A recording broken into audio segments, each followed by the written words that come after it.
Capítulo Principiante. O dia chegou. Viking acordou Charlie às 2 da madrugada com um telefonema. Vamos, garoto. Tem um cara que precisa da nossa atenção. Estou na frente do seu prédio. Você tem 3 minutos. Charlie jogou-se da cama e, sem acender as luzes, enfiou um par de calças e uma camisa branca. Encontrou meias no escuro, rezou para que formasse um par.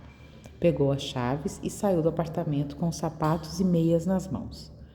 Desceu as escadas correndo e viu o Mustang de Viking parado, faróis baixos do outro lado.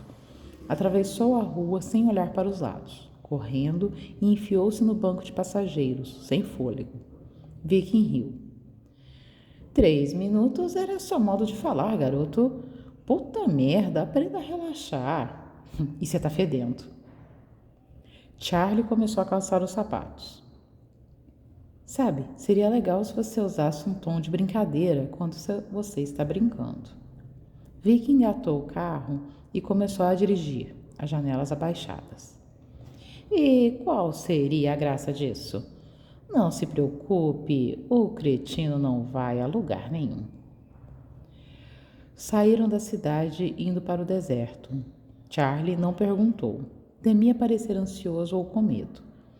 Tudo o que ele desejava, de uma forma quase instintiva, que não precisava de análise ou explicações, era o respeito de Viking. Ele simplesmente precisava que o cara gostasse dele. Quando o ar que entrava pelas janelas ficou um pouco mais fresco, e já não se viam as luzes da cidade, Viking desligou o rádio e o carro ficou pesado com silêncio. O cara estava distribuindo droga dentro do Sunset Beach e um dos clubes de strip da família. Não conhece a gente, não pediu permissão, não entrega comissão, nada. Só se encheu de coragem, achou que era esperto demais e vendeu drogas para as meninas em troca de boquetes e para os clientes do lugar também. Charlie entendeu que o rapaz em questão precisava ser punido pela audácia, mas ainda não sabia ler nas entrelinhas dos discursos daqueles caras. Estava indo para uma execução? Se fosse o caso, para que buscá-lo se poderiam simplesmente dar um tiro na cara do cidadão? Ah, entendi, ele murmurou. Viking virou o volante de forma graciosa, saindo do asfalto e ganhando tração contra a areia do deserto, diminuindo a velocidade. Parou o carro, saiu. Charlie foi atrás, observando, tentando prever como a noite seria. Viu o homem enorme abrir o porta-malas, relaxado, e tirar uma pala de dentro. Era usada, amassada em alguns lugares no metal. Dava para ver, mesmo na escassa iluminação dos faróis do Mustang, que já fora usada muitas vezes. Ela voou em sua direção e ele agarrou o cabo. Uma cova só, 1,5 metros é o suficiente. Charlie não reagiu a princípio, mas quando Viking descansou a bunda contra o carro e acendeu um cigarro, ele começou a se mexer. Enfiou a pá na areia, percebendo que era mais dura do que parecia nos filmes, e com um movimento curto jogou terra para a direita. Não quero areia no meu carro, hein, porra? Foi o murmúrio de Viking. Charlie cavou. No começo sentiu cansaço, tédio, uma ligeira irritação. Aos poucos aceitou o que não podia ser mudado e entrou num transe leve, induzido pela repetição dos movimentos. Cavou durante horas uma bela cova de 2 metros de comprimento, 70 centímetros de largura e 1 metro de profundidade. Então, ficou a pá ereta e com as costas das mãos limpou a testa, respirando fundo e sentindo o vento gelar o pescoço e o peito. Viking deu uma olhada como um professor rígido, fez um aceno de aprovação com a cabeça e ofereceu um cigarro, que Charlie aceitou. Fumando, Charlie teve coragem. E cadê o defunto? E Viking sorriu. Chegando. Charlie virou a cabeça e viu luzes de faróis à distância. Um carro, sem pressa, diminuindo a velocidade. Parou perto. Saíram Vini e Frei, que puxou um cara do banco de trás.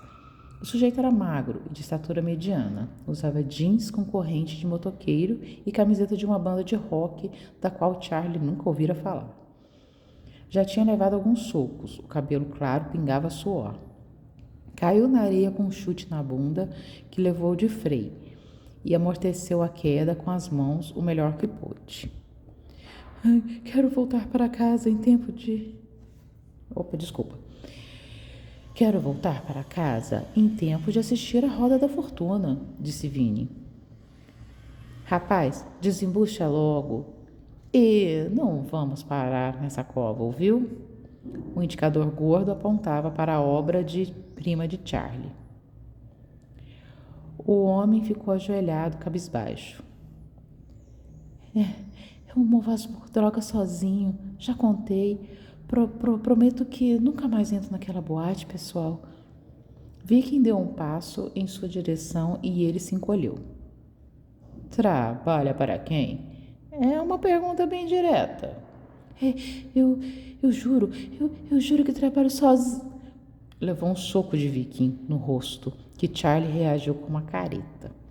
Cuspiu sangue na areia e ofegou um pouco, antes de choramingar entre os dentes sangrentos. Consigo mercadoria com meu primo, cara, juro, e eu vendo só...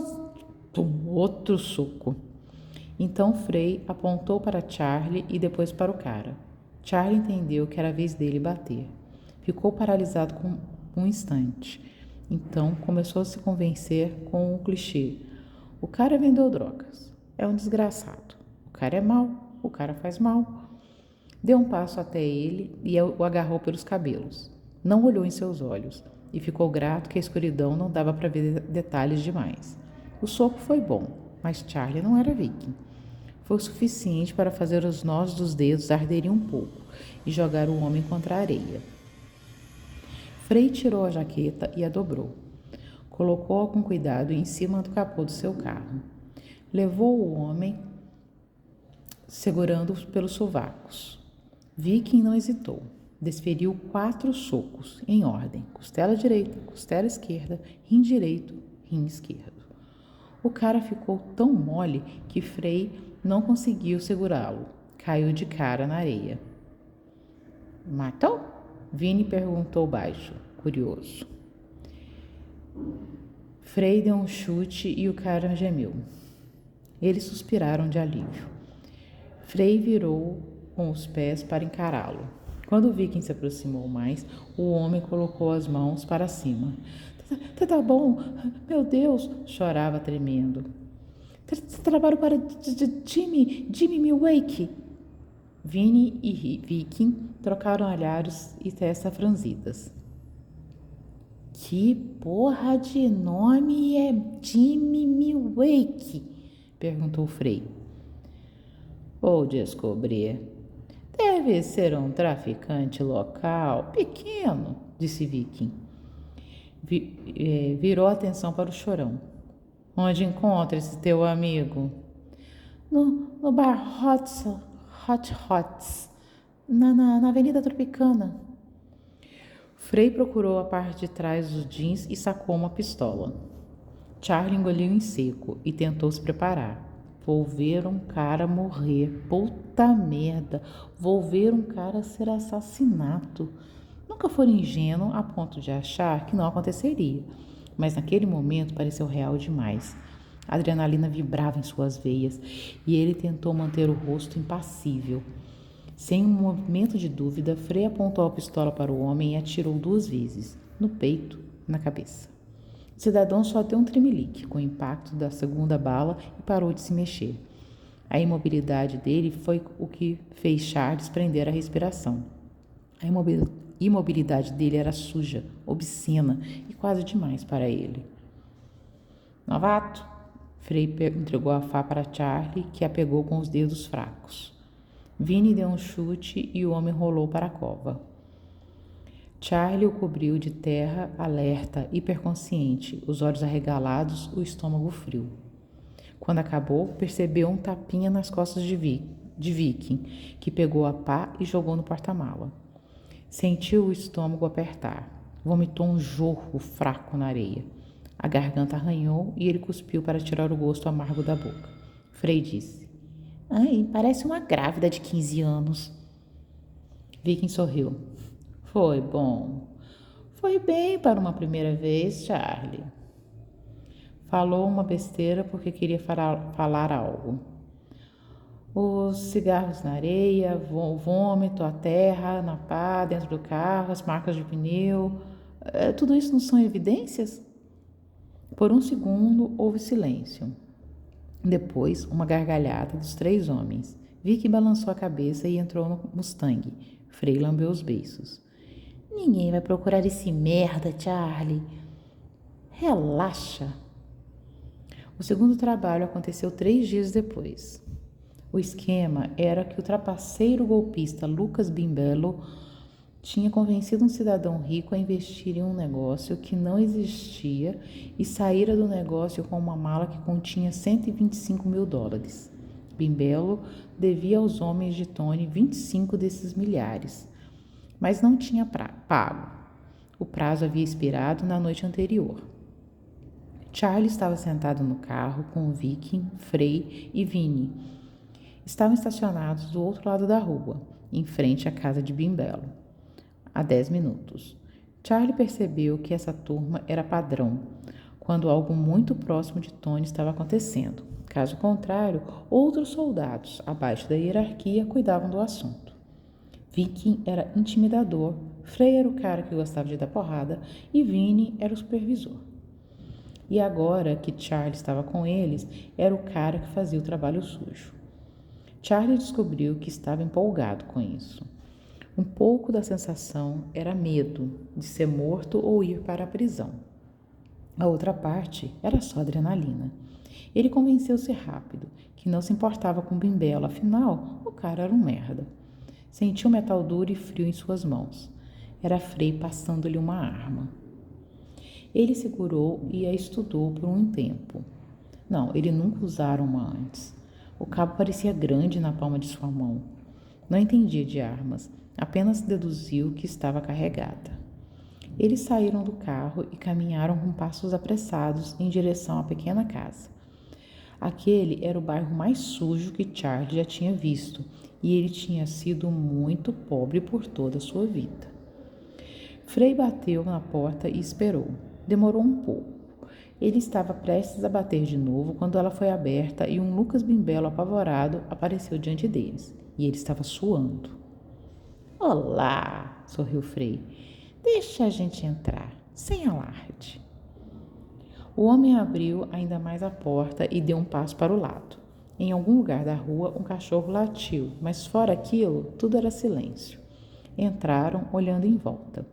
Vini empurrou Bimbello na frente e sentou-se com uma dose de estupidez em seu próprio sofá.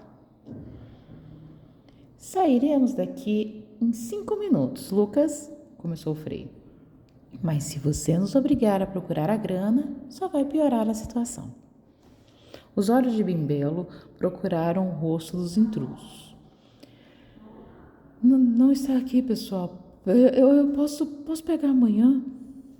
Viking apenas suspirou. Não está aqui, disse Bimbello um pouco mais alto. Viking então deu um grande passo à frente e golpeou o queixo de Bimbello com um soco rápido, duro. Charlie odiava Lucas por não descontar tudo de uma vez. Valia a pena apanhar daquele jeito por dinheiro? Aqueles caras eram todos iguais. Ele gemia de dor e segurava o rosto. Todos esperavam. Por favor, não me bata de novo, gemeu. Eu não estou com a grana. Viking deu-lhe outro soco e inclinou-se com as mãos no sofá, de modo que seu rosto estava a centímetros de Bimbello. Fala logo, porra! Viking e Frei começaram a andar pela sala, calmos, abrindo caixas, levantando objetos, olhando fotos. Foi então que uma mulher apareceu, usando um hobby de pé ao lado da porta, apavorada. Tinha seus 40 anos, mas era bem comível. Olhos com a maquiagem borrada e o cabelo loiro escuro, desarrumado. Vulgar. Lucas, amor? Os outros homens reagiram. Vi quem foi rápido. Senta, porra, agora. Ela sentou-se lentamente, toda curvada para dentro, mãos apertadas no hobby, um medo pra cacete. Última vez, Viking latiu, perdendo a paciência. Onde está? Não, aqui. Outro soco no rosto. Esse quebrou o nariz. A mulher fechou os olhos e se encolheu mais, com as faces cobertas de lágrimas. Se tivermos que procurar e encontrarmos, vamos matá-lo, Viking disse lentamente.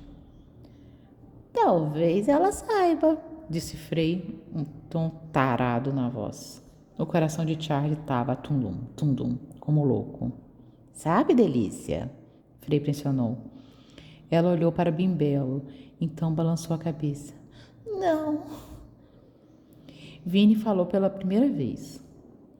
Você nem perguntou o que estamos procurando. Ela sabe. Frei puxou-a pelo hobby. Ela chorava baixinho e tremia. Vamos ter uma conversa, você e eu. Ele falou, arrastando-a pelo corredor. Charlie tinha que fazer alguma coisa. Vou procurar a grana. E eu vou com o herói, acrescentou Vini. Enquanto andava na escuridão à procura de um quarto, ele ouviu a porta fechar. Frei estava com a mulher em um dos quartos e Charlie sabia que tinha que fazer alguma coisa. Ele ouviu algo como um gritinho, como se ela tivesse levado um tapa. Parou de andar. Vini não parecia incomodado. Estava dentro do quarto principal, mexendo no armário e debaixo da cama, deixando tudo uma bagunça. A mulher chorava no quarto. Ele podia ouvir Viking falando baixinho com Bimbelo e o homem ainda jurando que o dinheiro não estava na casa. Charlie não pensou. Ele voltou e abriu a porta para o quarto onde Frei e a mulher estavam. Para seu alívio, ela ainda estava vestida, sentada na cama. Frei estava de pé, conversando com ela de maneira intimidadora. Ele batera nela, isso era claro, mesmo no escuro. O que você quer, Charlie? Achar a porra do dinheiro e dar o fora daqui. Deixe-me falar com ela. Frei olhou para ele por um tempo. Você pode bancar o herói nas ruas, mas não temos espaço para isso aqui. Ei, quem disse que eu quero ser herói? 5 minutos com ela, só isso. Ele sorriu. Ele levantou sua mão de novo, lentamente, e mostrou o dedo. 5. Steven olhou para a mulher de novo, que tinha a cabeça baixa. Então, deu de ombros e saiu do quarto. Charlie fechou a porta, ficou de joelhos e sussurrou-lhe. Olha, ele vai te estuprar e te espancar. Conta onde está a merda do dinheiro. Poupe-se dessa dor. Seus lábios tremiam. Eu não posso, sussurrou. Bimbelo não vai te machucar. Vai sim. Não, eu garanto que não. Me fale agora. Ela não parecia confiante, mas em seguida cochichou. Embaixo da casa. Charlie levantou-se. Sinto muito, mas preciso fazer isso. Ele murmurou, então deu um tapa nela. Ela gritou de dor. Ótimo, eles ouviram, pensou. Eu sinto muito, sussurrou novamente. Abriu a porta e Frei estava esperando por ele. Ele colocou o dedo nos lábios para o outro ficar quieto e fez sinal para segui-lo. Caminharam até a porta dos fundos. A noite estava fria lá fora, num quintal imundo. Embaixo da casa, vamos ter que nos arrastar pela terra. Primeiro você, disse Frei, animado com a possibilidade de encontrar o dinheiro, naquele momento, já se esquecendo da mulher. Quando voltaram para casa com a grana em sacos de plástico coberto de terra, vi que estava fumando, sentado em frente a Bimbelo, esperando pacientemente, e Vini ao lado dele, segurando o braço da mulher enquanto ela ficava sentada em silêncio. Tá aqui. Frei sorriu com um ar de vitória, erguendo para os sacos. Bimbelo parecia ter se cagado quando viu. A mulher não se mexeu. Vicky levantou-se. Vamos dar o fora daqui. Ele olhou ao redor. Quem vai fazer? Charlie deu um passo adiante. Eu faço. Todos olharam para ele, surpresos. Vinnie balançou a cabeça, no entanto. Ainda não, Charlie. Frei sacou a pistola de trás das calças e caminhou até Bimbelo. A mulher enrolou-se em uma bola e tampou os ouvidos. Charlie preparou-se para o momento. Lucas parecia resignado, como se a vida não valesse mais a pena agora que o dinheiro não era mais seu. O tiro rasgou o silêncio da noite. Subiu o cheiro suave de ferro e fumaça. Os homens caminharam para a porta. Frei olhou para a mulher. A gente se vê por aí, delícia. Enquanto Vinnie dirigia, a mente de Charlie acelerava. Seu corpo reagiu. Ele gemeu para Vinnie parar e, quando o velho o fez, ele saiu do carro e vomitou na calçada. Ficou lá, a dor em seu estômago se despedindo lentamente. Oferecera-se para matar Bimbelo. Naquele momento, sentira vontade de assassiná-lo. Ouviu Vinnie. Você tá legal, Charlie? Ele se virou e acenou com a cabeça. Sim. Entrou no carro e pegou a troca de risos entre Viking e Frei. Sabia que da próxima vez ele não poderia vomitar. Achava que aquilo já estava ficando ridículo. Vocês vão me dar uma carona para casa? Vinnie suspirou. Vamos passar no Tony primeiro. Charlie ficou embasbacado com o tamanho do lugar. Nunca viram uma mansão antes. Longe da famosa rua principal, a Strip, com colinas à distância, Charlie viu um portão de ferro com um interfone na porta. E, além dele, uma mansão de muitos níveis, totalmente iluminada sobre o céu estrelado de Vegas. Um segurança falou no rádio e os portões abriram para eles. O carro avançou por um pavimento reto que expandia para os dois lados, virando um círculo. Palmeiras, um belo jardim iluminado por luzes amarelas e outros homens ao redor para vigiar a casa. Saíram, Charlie contemplava a fonte no jardim, até que Frei o puxou para que o seguisse. Subiram degraus de mármore e a porta da sala foi aberta por uma mulher usando uniforme de empregada. Passaram por ela e Charlie entrou no lugar como que vira apenas em filmes. Tapetes persas, estátuas, pisos de mármore marrom e, basicamente, lavagem de dinheiro por toda parte. Os corredores eram amplos, como quartos. Era como se ele tivesse diminuído. Charlie notou que já se passara de 1 da madrugada, mas todos pareciam estar acordados. Tony estava em uma das salas de estar, bebendo um martini. Charlie prendeu o fôlego ao vê-lo. Relaxado, usando uma calça social preta, uma camisa branca, cujos botões de cima já se abriram e as mangas se dobraram. Ele parecia menos um monstro e mais um homem. Ele se levantou quando os viu. Vamos conversar no escritório. Quando ele entrou no cômodo e fechou a porta, Vinnie entregou-lhe o saco de dinheiro. Ele não disse onde estava. Embaixo da casa. Esteve frio e eliminou. Você fez bem. Ele sabia demais. Algum problema? Nenhum, disse Frei. Tony sentou-se e abriu os sacos. Começou a tirar o dinheiro e colocar tudo em pilhas sobre a mesa. Como Charlie se saiu. Sorriu. Como uma garotinha. Viking riu alto. Esse saiu bem. Ele chavecou a vadia do Bimbelo para nos contar onde estava o dinheiro. E o que aconteceu com a mulher? Perguntou Tony.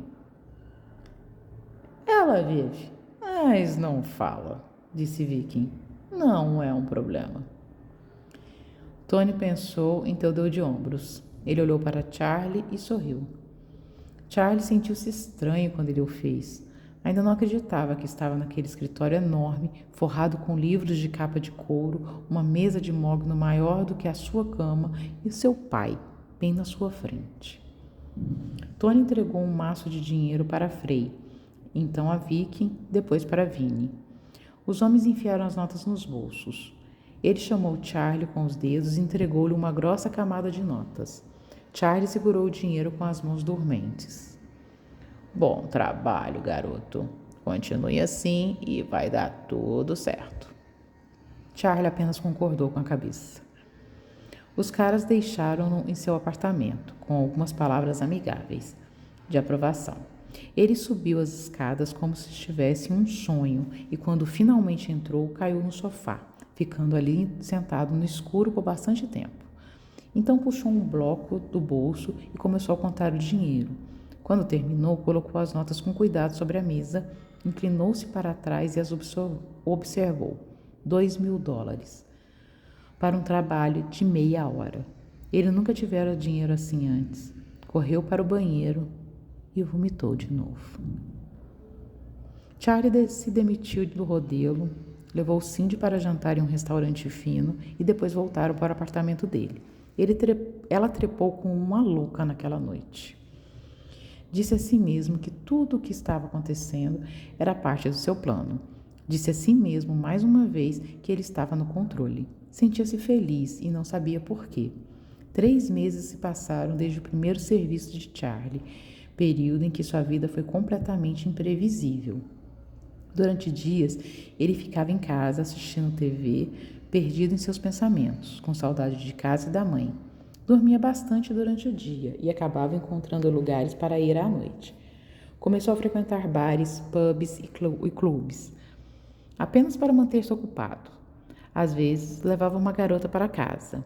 Então alguém, geralmente Viking ou Vini, chamava-o para um trabalho, ou apenas para sair com os mafiosos. Os serviços eram simples naqueles dias. Seguir Vini pela cidade quando eles iam coletar dinheiro, servir como guarda-costas para os velhos quando eles contratavam alguém para falar de negócios, coisas assim. Então os dias se passavam, sem acontecimentos novamente, e ele ficava entediado. Logo percebeu que sempre tinha que estar pronto para quando precisassem dele. Não era algo fácil. Não era algo difícil com o qual se acostumar. Afinal, Charlie não era muito de rotina. Você vai se acostumar, sorriu Viking. E está cercado por prostitutas o tempo todo. Tony quer que você se acostume, para depois não se distrair. Charlie o seguiu até a parte de trás do Sunset Beach, um corredor estreito com algumas portas fechadas nas laterais. Viking parou em frente a uma.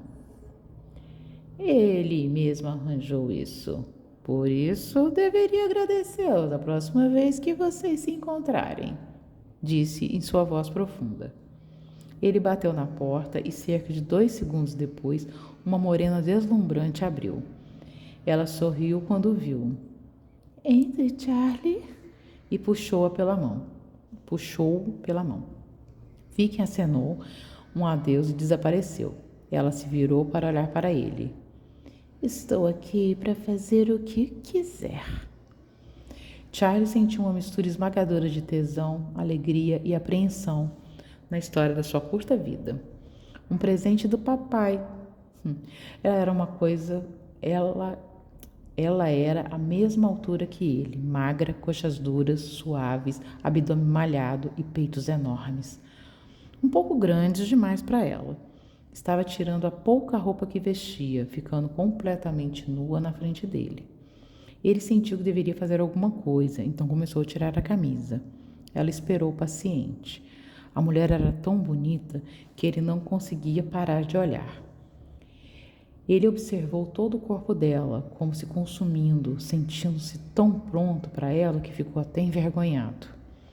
Será que aquilo, alguma vez, seria comum para ele? Viking estava certo? Será que realmente se acostumaria a ver essas mulheres até o ponto de conseguir olhar para elas e não ter uma enorme ereção? Ele duvidava. Ela deu um passo à frente e começou a ajudá-lo a se despir. Seu nervosismo foi embora. Ele a beijou e ela devolveu o gesto, toda a língua e já suspirando. E aquilo foi o suficiente para fazê-lo agir. Quando tudo acabou, ela simplesmente foi ao banheiro. E quando ele viu um rolo de papel higiênico na mesa da cabeceira, colocou a cabeça para funcionar. Ele havia feito sexo com ela sem preservativo. Primeiro puta erro. O que ele estava fazendo? Charlie fechou os olhos e pensou sobre isso. Alguma coisa estava fora, mas talvez não. Talvez isso fosse padrão para os homens de Tony, como uma espécie de iniciação. Ela estava caminhando de volta para a cama depois de ter lavado o rosto. Charlie não sabia o que dizer. Ele acendeu um cigarro e fumou. Foi um choque vê-lo inclinar-se para trás em algumas almofadas, abrir um livro e começar a ler, relaxada. Você tem um nome? Ele perguntou para quebrar o gelo. Eu sou Lindsay, ela murmurou, ainda lendo. Certo. Charlie terminou o cigarro, vestiu-se e saiu. Enquanto dirigia para a casa de Vinnie, ele pensou que nunca poderia fazer isso novamente. Poderia pegar alguma doença, inclusive aquela que estava na moda, matando usuários de drogas e gays por toda parte. Fazia sentido mesmo que ele achasse estranho Tony fazê-lo comer uma garota daquelas. Primeiro porque esses caras odiavam gays, e eles tinham que ter certeza de que Charlie não era. Mas também porque sim, ele teria que coletar dinheiro e fazer outros negócios no Jackson e no Sunset Beach, os dois clubes de striptease, e precisava se acostumar com as meninas. Lógico, lógica masculina. Ele estacionou na garagem de Vinnie de uma pequena e aconchegante casa, onde todos se encontravam a cada 2 ou 3 dias. A esposa dele, Suzette, fazia a melhor comida do planeta, e todos amavam a gorducha. Ele abriu a porta na frente e ouviu risadas no fundo. Seguindo o ruído para a sala de TV, onde, logo que entrou, todo mundo levantou-se para cumprimentá-lo, com cerveja nas mãos. Charlie! Eles riam e gritavam, ele entendendo o porquê imediatamente. Eram ele e Lindsay na TV. Os caras haviam gravado o show inteiro. Ele não acreditou quando viu. Aqui está ele! Riu Stephen Frey. Oh, beija-puta! Gritou Vinnie. Vicky e Miguel riam sem parar. Tony tinha os braços cruzados e um sorriso confortável, observando-o de perto. É um teste, Charlie, isso era um teste. Na tela, Lindsay estava montada nele, com os cabelos no rosto. Um teste. Ele sorriu, face corando, enquanto Vicky dava um tapinha em suas costas. Estavam todos em volta dele, e aquilo era um bem-vindo ao clube. Eles deviam ter passado por aquilo, todos eles. Até pipoca comiam. Estavam rindo e chamando-o de beija-puta. Tony estava esperando sua reação. Esse é o melhor pornô que vocês conseguem? Obrigou-se a dizer. Funcionou. De alguma maneira, ele segurou a raiva dentro de si e sua voz saiu confiante e arrogante. Eles riram. E ele sorriu. Pegou um punhado da pipoca de Vinnie e sentou-se no sofá com eles. Odiava olhar para aquela tela e ver aquilo, mas não podia demonstrar. Tony parecia satisfeito. Eles continuavam falando. Você mandou ver mesmo nessa daí, hein, Charlie? Vinnie estava murmurando. Eu disse que ele não era uma bichinha. E mesmo com raiva e vergonha de todas aquelas piadas, ele tinha que admitir, era bom sentir-se parte de algo. Olhou ao redor e aqueles homens bebendo, rindo e dando tapinha em suas costas. Não parecia tão ruim assim, na verdade, até que era bacana.